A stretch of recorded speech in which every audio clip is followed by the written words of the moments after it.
যেদিকে দু চোখ যায় চারিদিকে শুধুই সবুজ সবুজ আর শুধুই শান্ত সবুজ পাহাড়, এবং তার সঙ্গে চারপাশের অনন্য প্রাকৃতিক সৌন্দর্য দেখার মতো। এখানে সামনে রয়েছে সুন্দর সুন্দর কয়েকটা কটেজ, যেখানের জানলা দিয়ে বা যেখান দিয়ে বেরোলে আপনারা সামনে দেখতে পারবেন এত সুন্দর প্রাকৃতিক সৌন্দর্য। দেখেই চোখ জুড়িয়ে যাচ্ছে, তাই না?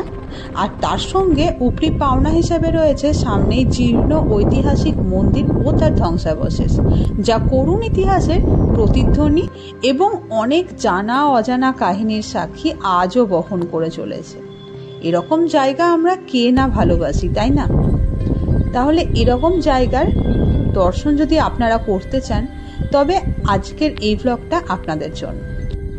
এই জায়গাটা কোথায়, কিভাবে যাবেন, কোথায় থাকবেন এবং এই জায়গা সম্পর্কিত আরো বিভিন্ন গুরুত্বপূর্ণ তথ্য থাকছে আজকের এই ব্লগে। তো চলুন একসঙ্গে শেষ পর্যন্ত ব্লগটা দেখে নিই। নমস্কার সকলকে, আমি অর্চিতা। অর্চিপিত ট্রাভেল ব্লগ চ্যানেলে আপনাদের সকলকে স্বাগত জানাই নতুন একটা ব্লগে। আশা করি সকলে খুব ভালো আছেন। আসলে কি জানেন তো, বেড়াতে কিন্তু আমরা প্রায় সকলেই কম বেশি ভালোবাসি। আর সময় ও সুযোগ পেলে এবং সর্বোপরি পকেটে অল্প একটু টাকা জমলেই ঝট করে তল্পা গুটিয়ে বেরিয়ে পড়ি বিভিন্ন চেনা অচেনা জায়গাকে কাছ থেকে ঘুরে দেখার জন্য, সেখানে বিভিন্ন ধরনের জায়গাকে এক্সপ্লোর করার জন্য এবং তার সঙ্গে সঙ্গে সেই জায়গাতে যে সমস্ত অভিজ্ঞতাগুলো হলো সেগুলোকে মনের মণিকোঠায় সঞ্চয় করে। তো এরকমই এক নতুন জায়গাকে খুব কাছ থেকে এক্সপ্লোর করার জন্য আমরা বেশ কয়েক মাস আগে বেরিয়ে গিয়েছিলাম গড় পঞ্চকোটের উদ্দেশ্যে। তবে সময়ের অভাবে ব্লগটা আপলোড করাই হয়ে উঠছিল না। আসলে আমাদের এক দাদার বাড়ি আসানসোলে। ঝট করে দাদার কথায় আমরা তল্পা গুটিয়ে চলে গেলাম আসানসোলে, এবং আসানসোলে নাইট স্টে করে ওখান থেকে গাড়িতে করে গিয়েছিলাম আমরা গড় পঞ্চকোট, এবং ঘুরে দেখেছিলাম গড় পঞ্চকোট ও তার আশপাশের বিভিন্ন জায়গা, যেগুলো আস্তে আস্তে পরবর্তী ব্লগগুলোতে আমি আপনাদেরকে দেখাবো এবং জানাবো সেই জায়গাগুলোতে কিভাবে গিয়েছিলাম এবং আপনারা কিভাবে আসতে পারবেন, এবং তার সঙ্গে সঙ্গে সেই জায়গা রিলেটেড বিভিন্ন ধরনের ইনফরমেশন। তাই অবশ্যই পরবর্তী ব্লগে কিন্তু চোখ রাখবেন। ঘর থেকে সকাল 6:30টার মধ্যে আমরা বেরিয়ে পড়েছিলাম আমাদের গন্তব্যের উদ্দেশ্যে, এবং আমাদের প্রথম গন্তব্য ছিল গড় পঞ্চকোট, যেটার আসানসোল থেকে ডিস্টেন্স ছিল প্রায় 36 থেকে 40 কিলোমিটারের মধ্যে। এবারে যারা আপনারা গড় পঞ্চকোট আসতে চাইছেন তাদেরকে আসানসোল স্টেশনে নামতে হবে, এবং আপনাদেরকে রুট ডিরেকশনটা বলে দিই। নিয়ারেস্ট রেলওয়ে স্টেশন হচ্ছে আসানসোল, যেখান থেকে গড় পঞ্চকোট, যেমনটা এর আগে বললাম, প্রায় 36 থেকে 40 কিলোমিটারের মধ্যে।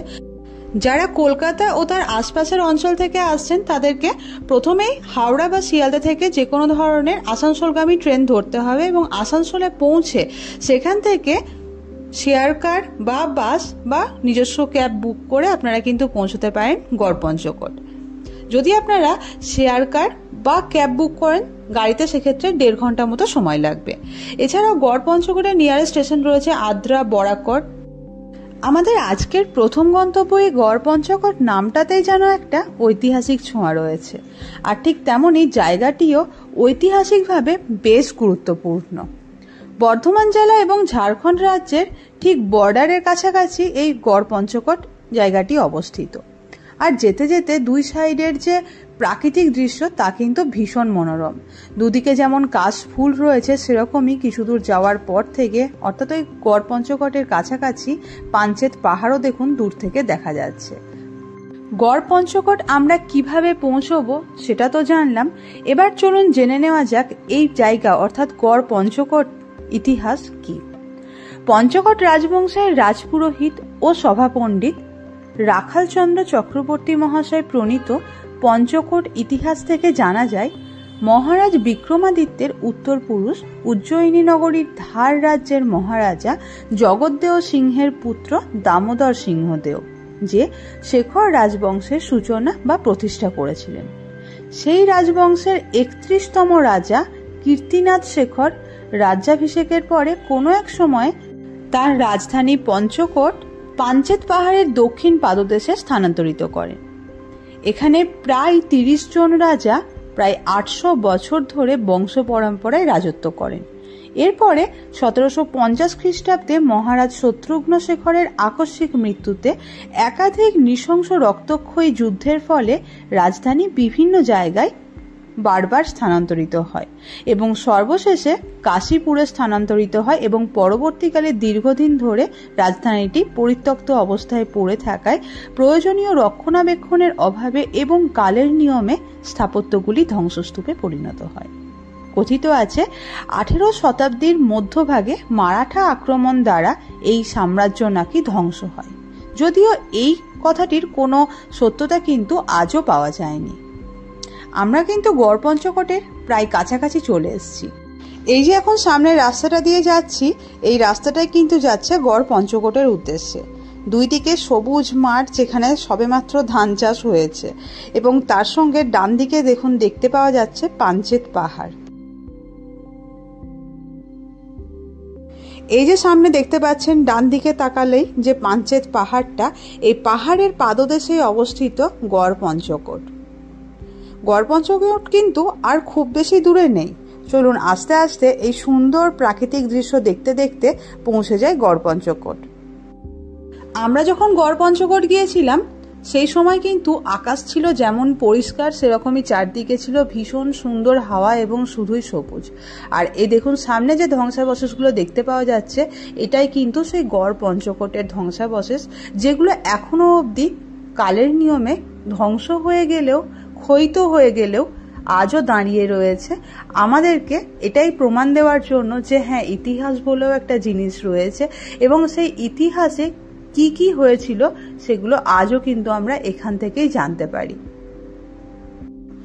বর্তমানে গড় পঞ্চকোট গেলে আপনারা দেখতে পাবেন রয়েছে সিংহদেও রাজবংশের কিছু ধ্বংসস্তূপ, আর রয়েছে এই যে মন্দির, যেটা রাধাকৃষ্ণের মন্দির, যার সামনে এখন আমি দাঁড়িয়ে।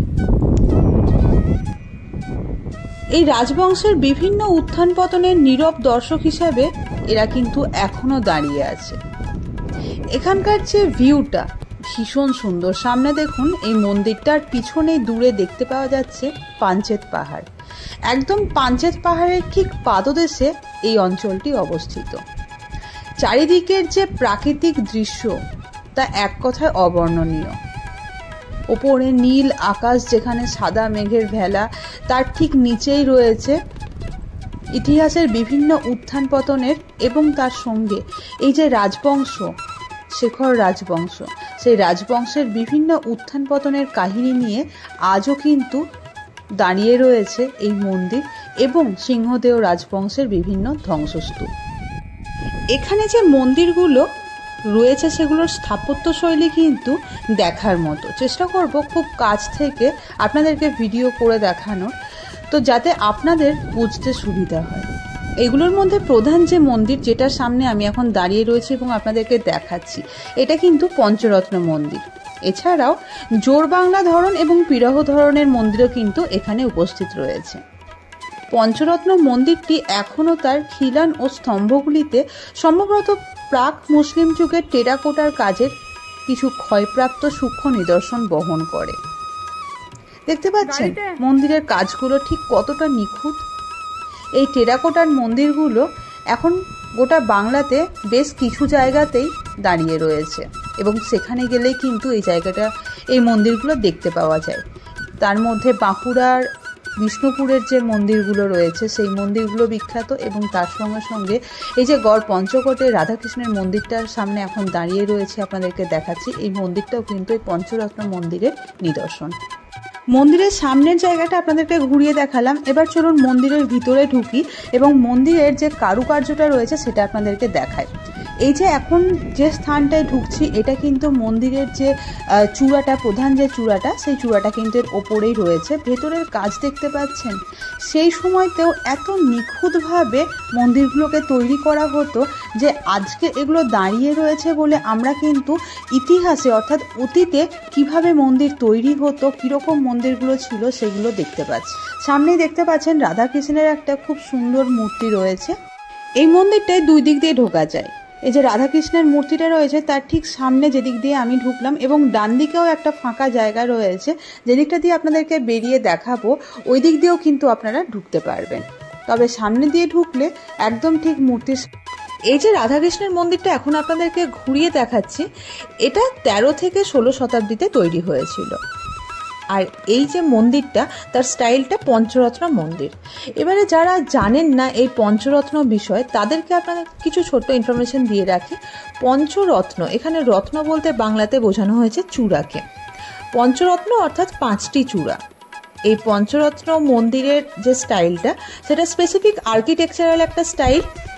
এখানে মন্দিরের চূড়া অর্থাৎ এই পঞ্চরত্ন মন্দিরের ক্ষেত্রে মন্দিরের চূড়া হয় 5টা। নর্মালি আমরা আমাদের হিন্দুদের যে সমস্ত মন্দিরগুলো থাকে সেখানে একটা চূড়া দেখতে পাই, তবে এই পঞ্চরত্ন মন্দিরের ক্ষেত্রে প্রধান যে চূড়াটা সেটা মধ্যেখানে থাকে এবং মন্দিরের ছাদের 4টে কোণে আরও 4টে চূড়া থাকে, অর্থাৎ মধ্যেখানের যে প্রধান চূড়া এবং চারদিকের 4টে চূড়া মিলিয়ে হয় 5টি চূড়া। তার মানে হচ্ছে পঞ্চরত্ন মন্দির।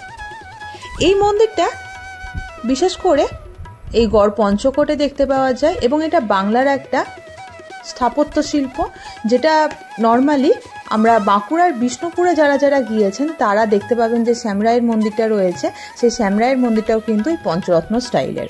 এবং আসলে এই পঞ্চরত্ন মন্দির যেটা ইট ও ল্যাটেরাইট মাটি দিয়ে তৈরি করা হয় এবং তারপরে তার উপরে ইন্ট্রিকেট টেরাকোটার কাজ হয়। এবার ইন্ট্রিকেট টেরাকোটাতে কি কি ধরনের কাজ থাকে, এখানে আমাদের হিন্দু মাইথোলজি বা পুরাণের বিভিন্ন ধরনের গল্প, এছাড়া শ্রীকৃষ্ণের জীবনীর চিত্র এবং তার সঙ্গে সঙ্গে প্রতিদিনের জীবনযাপনের বিভিন্ন ছবি সুন্দরভাবে ওই ল্যাটেরাইট মাটি দিয়ে কিন্তু তুলে ধরা হয়, ফুটিয়ে তোলা হয়, যেটা দেখতে ভীষণ সুন্দর হয়। মন্দিরের ভিতরে ঢুকতে বাঁ দিকে এই যে দরজাটা রয়েছে, গেটটা, এটা দিয়ে কিন্তু ওপরের দিকে যাওয়া যায়। মন্দিরের ভিতরে এবং বাইরের দিকে যে সমস্ত ছোট্ট ছোট্ট সূক্ষ্ম সূক্ষ্ম টেরাকোটার কাজগুলো ছিল, চেষ্টা করেছি ভিডিওর সাহায্যে আপনাদের সামনে তুলে ধরার। আর এই যে সামনে দুখানা বোর্ড দেখতে পাচ্ছেন মন্দিরের বাইরে, এটাতে একটাতে রয়েছে গড় পঞ্চকোটের ম্যাপ এবং আরেকটাতে রয়েছে এই গড় পঞ্চকোটের ইতিহাস, যেটা গাড়িতে আস্তে আস্তে আপনাদেরকে এর আগেই শুনিয়েছি। সামনে যে বোর্ডটা দেখতে পাচ্ছেন, এটার একটা ছোট্ট ভিডিও আপনাদের সামনে রাখলাম, যদি আপনারা চান আপনারা একবার পড়ে নিতে পারেন। এখানে আপনাদেরকে একটা ছোট্ট ইনফরমেশন দিয়ে রাখি, মন্দিরের ঠিক অপোজিটে রয়েছে বেশ কিছু দোকান। যদি আপনারা লাঞ্চের টাইমে ঢোকেন বা সকালের ব্রেকফাস্টের টাইমে আসেন এখানে, তো তাহলে এইখানকার হোটেল থেকে কিন্তু আপনারা বিভিন্ন ধরনের খাবার পেয়ে যাবেন। এখানকার কিন্তু চারপাশের পরিবেশটা ভীষণ মনোরম। আর এই যে সামনে দোকানগুলো রয়েছে, যদি আপনারা ব্রেকফাস্টের টাইমে আসেন তাহলে লুচি, পুরি, ঘুগনি, মুড়ি, এছাড়াও পাউরুটি, অমলেট, চা, এই সমস্তগুলো কিন্তু আপনারা এখানে ব্রেকফাস্টের মেনু হিসেবে পেয়ে যাবেন। আর লাঞ্চের টাইমে যদি আপনারা চান সেখানেও কিন্তু এখানে লাঞ্চের ব্যবস্থাও রয়েছে। এবারে আপনাদেরকে দেখাই, এই যে সামনে দুটো রাস্তা ভাগ হয়ে গেছে, ডান দিকের রাস্তাটা গেছে বিভিন্ন হোটেলের দিকে। কাছাকাছি ছোটোখাটো হোটেল আপনারা পেয়ে যাবেন যেখানে স্থানীয় বাসিন্দারা রান্নাবান্না করে থাকেন। আর এই যে বাঁ দিকের রাস্তাটা, এই রাস্তা দিয়ে যদি আপনারা সোজা চলে যান তাহলে ওই যে দূরে দেখতে পাচ্ছেন ওয়াচ টাওয়ারটা, ওইখানে পৌঁছে যেতে পারবেন, যেখানে উঠলে আপনারা গড় পঞ্চকোটের একটা দারুণ 360 ডিগ্রি প্যানোরামিক ভিউ কিন্তু পেয়ে যাবেন। আবার এখানে এসে দেখুন রাস্তা দুভাগে ভাগ হয়ে গেছে। বাঁ দিকের রাস্তা ধরে এই যে সোজা পিচের রাস্তা পাচ্ছেন, এই রাস্তা ধরে সোজা চলে যেতে হবে ওয়াচ টাওয়ারের কাছে। ওয়াচ টাওয়ার যেতে যেতে বাঁ দিকে এই যে মন্দিরটা, এই মন্দিরটাও দেখতে পেলাম, ভীষণ সুন্দর মন্দির। এটাও কিন্তু ওই সমসাময়িক সময়তেই তৈরি হয়েছিল। আগের যে পঞ্চরত্ন মন্দিরটা আপনাদেরকে দেখালাম রাধাকৃষ্ণের, সেই টাইমেই কিন্তু এই মন্দিরটাও তৈরি হয়েছিল। এবারে এই সোজা রাস্তা ধরে আমি চলে গেলাম ওই যে সামনে ওয়াচ টাওয়ারটা দেখতে পাওয়া যাচ্ছে ওখানে। এখানে একটা ছোট্ট ইনফরমেশন দিয়ে রাখি, এই যে সামনে দেখতে পাচ্ছেন এটা কিন্তু একটা রিসর্ট, চাইলে আপনারা কিন্তু এখানে নাইট স্টে করে নিতে পারেন। এটার একটা ইনফরমেশন কিন্তু অলরেডি অনলাইনে আপনারা পেয়ে যাবেন। একবার আপনারা যদি গুগল সার্চ করে নেন তাহলে এই যে রিসর্টটা, রিসর্টের নাম এবং তাদের ইনফরমেশন অর্থাৎ কন্ট্যাক্ট নাম্বার সমস্তটাই ওখানে দেওয়া রয়েছে। যদি আপনারা নাইট স্টে করতে চান তাহলে কিন্তু এখানকার যে সমস্ত কটেজগুলো রয়েছে সেখান থেকেও আপনারা নাইট স্টে করতে পারবেন। যাই হোক, এই যে গেটটা রয়েছে, গেটটা দিয়ে ঢুকে ডান দিকে বেঁকে গেলে পাবেন আপনারা ওয়াচ টাওয়ারটা। এই ওয়াচ টাওয়ার থেকে সোজা উঠে গেলে কিন্তু এত সুন্দর একটা ভিউ আপনারা পেয়ে যাবেন। দেখতে পাচ্ছেন সামনে যে মন্দিরটা, ওই মন্দিরটা আমি এক্ষুনি ক্রস করে এলাম। আর ওই যে দূরে পঞ্চরত্ন মন্দিরটা, আর তারই সামনে রয়েছে এই সুন্দর একটা পুকুর। আর তার ঠিক পিছনে রয়েছে অভাবনীয় সুন্দর একটা দৃশ্য, কি জানেন? পাঞ্চেত পাহাড়, সবুজে মোড়া পাঞ্চেত পাহাড়। এই যে দেখুন সামনে, কি কেমন লাগছে বলুন। যদি আপনাদের এই দৃশ্যটা ভালো লেগে থাকে এবং তার সঙ্গে এই ব্লগটাও ভালো লেগে থাকে, অবশ্যই কমেন্ট বক্সে লিখে জানাতে ভুলবেন না যে কেমন লাগলো। সামনে দেখতে অবাক লাগছে না? এত সুন্দর একটা পাহাড় এত কাছ থেকে দেখতে কি যে ভালো লাগছে বলে বোঝাতে পারবো না। এর আগেও দেখেছি, অনেক পাহাড় দেখেছি, কিন্তু সামনে একটা ঐতিহাসিক জায়গা, তার ঠিক পিছন দিকে এত সুন্দর একটা পাহাড় যেটা সবুজে মোড়া, এবং তার সঙ্গে সঙ্গে এত সুন্দর একটা ভিউ, মানে অবাক করার মতো, এবং তার সঙ্গে অবশ্যই মন ভালো করে দেওয়ার মতো।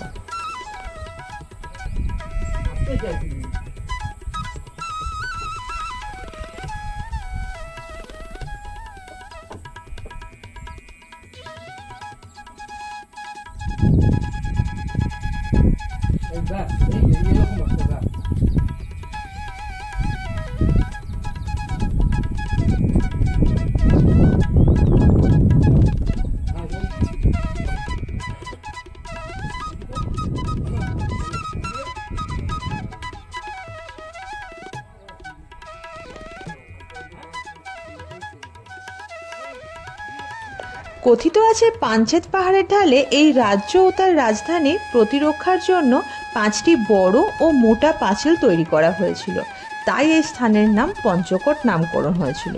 তবে বর্তমানে এই জায়গাটি protected heritage, archaeological survey of ইন্ডিয়ার আন্ডারে এটি কিন্তু এখন প্রোটেক্টেড।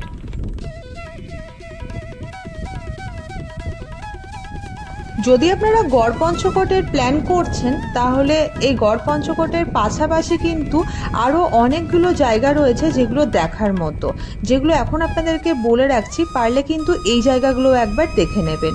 গড় পঞ্চকোট এবং সেই মন্দিরটা তো দেখলেনই, তার সঙ্গে সঙ্গে কাছেই রয়েছে পাঞ্চেত পাহাড় এবং পাঞ্চেত ড্যাম, তার সঙ্গে আদি কল্যাণেশ্বরী মন্দির, মাইথন ড্যাম, বরন্তী লেক, জয়চণ্ডী পাহাড়, অযোধ্যা পাহাড়, এবং তার সঙ্গে সঙ্গে আরও নেক্সটে আমি আপনাদেরকে দেখাবো উশ্রী ফলস এবং আরও বিভিন্ন জায়গা। তবে এই যে জায়গাগুলো আপনাদেরকে বললাম, এই জায়গাগুলো কিন্তু চেষ্টা করবেন অবশ্যই একবার ঘুরে দেখার।